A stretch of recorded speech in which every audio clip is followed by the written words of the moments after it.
Hi, so Ekaterina from Future London Academy, thank you for joining us. In your talk just now you were talking about creating a better future and shifting a world to where there's a more humanity approach rather than just human-centered approach. That is correct. Can you just give me a quick overview in terms of some of the content that you shared in your talk? So I think one of the very important things that entrepreneurs and designers and creative people need to think about is what do they bring into this world.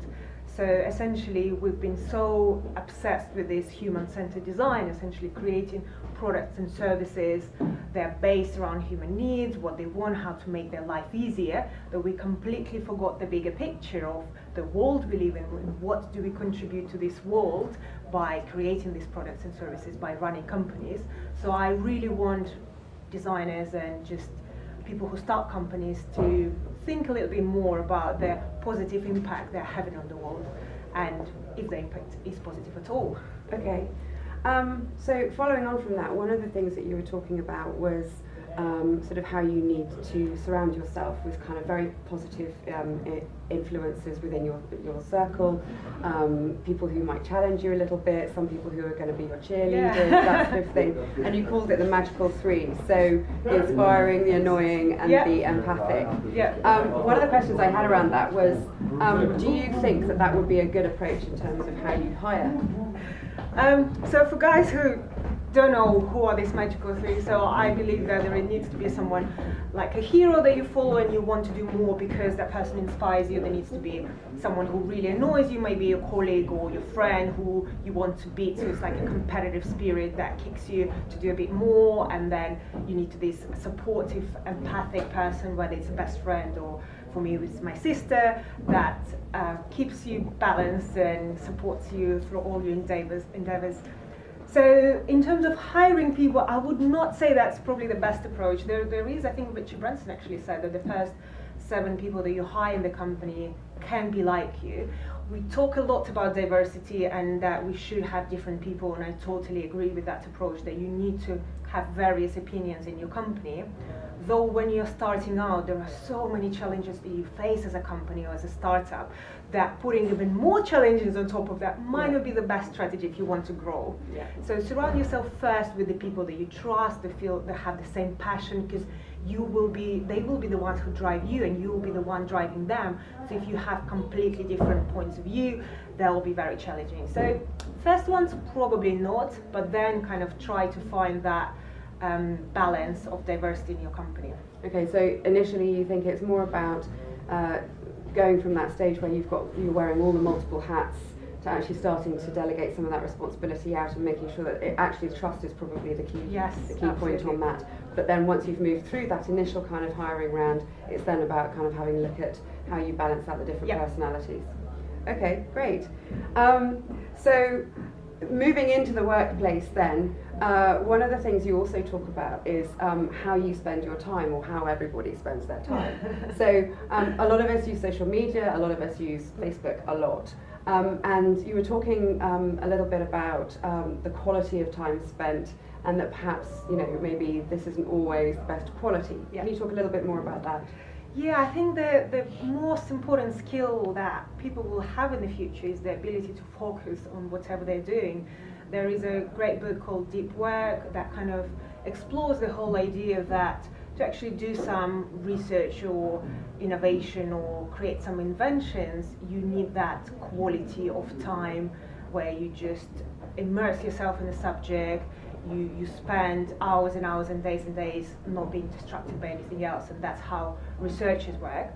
And in the world we live right now, it's completely opposite of that. We're constantly distracted by emails, by social media, by things that are happening around us, and we feel like that really needs our attention. Therefore, the quality of work is completely different. We are very good at various subjects, but we are not as good at one single subject and going deep into that.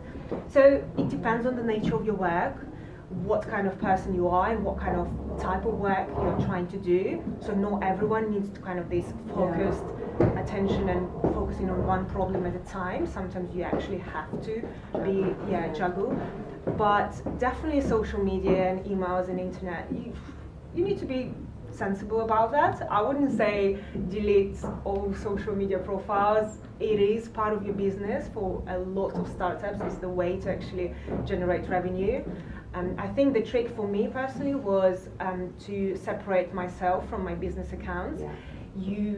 If your goal as a business is to grow your following, it is very easy to get distracted by constantly checking, constantly trying to make sure that your content is engaging.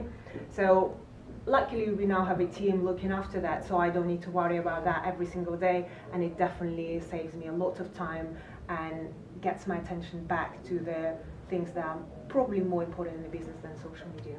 Okay. Do you think certain elements or aspects of social media are actually increasing? One of the things you talk about is mindset and the shift between sort of a very fixed mindset to a growth mindset. But do you think it's having other impacts in terms of, I talk about depression, loneliness. What are your thoughts on that? I wouldn't say that these are the only issues and that social media is the only cause of that. There is increased level of depression among younger generation and lots of other things associated with use of social media and just being online all the time and less connected in the real world. It's the reality now. I don't think it's realistic to say let's switch off all the new technologies and make people back to what they were 10, 20 years ago. It's just we need to find ways to deal with that as ourselves. So we need to find the techniques or kind of mental mindsets that will help us not to feel lonely, not to feel depressed, and kind of deal with that.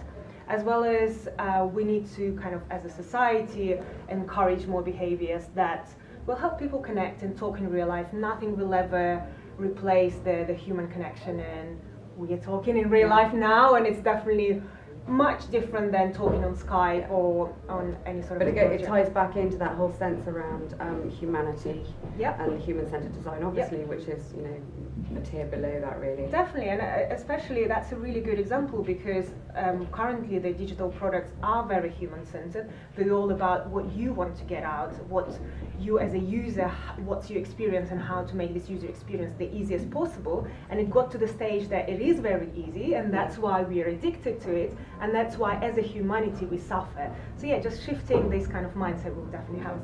Okay, so you're based in London. What do you think is going to be brought to the table in the next year or so in terms of technology?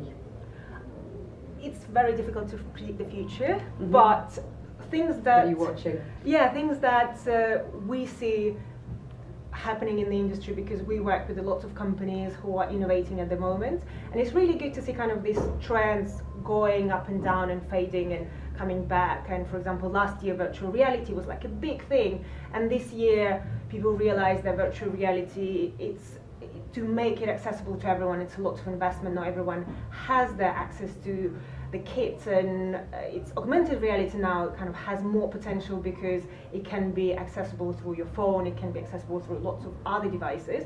So it's kind of little shifts that we see happening. So for me, one of the big trends is decentralization of everything. Obviously with blockchain and technologies like that, though we don't know what they're bringing us yet. It is like beginning of internet when we see there is a huge potential, but we don't know what the application of it yet. But I like the idea that more and more things are decentralized, whether we are talking about electricity and power, and there are like, you can install solar panels now in your house and be essentially off the grid, or you can have governments potentially that are decentralized, and so you're not focused anymore on political parties. It's more about, again, the humanity and doing the good for the entire world. Interesting. And so what's next for Future London? Future London Academy. So Future London Academy is growing, and currently we run programs for creative professionals and innovation professionals. They're only 1 week long. We are planning to do kind of longer programs. We do custom programs for lots of businesses. So we just planning some stuff in Singapore, and we just delivered a massive program in Russia. So it's really exciting to see businesses investing in innovation and creativity because they see the potential it can bring for them. So for us, it's developing our products, it's understanding what kind of technologies, trends and innovation in creative tools are out there that more businesses need to learn. And just understanding what's going on in the world. I think what excites me is the people. You meet so many people and you hear their stories and they inspire you, and then you never know where that leads you. So it's just, yeah, meeting people. Stories. Brilliant. Thank you very much. Thank you. Thank you.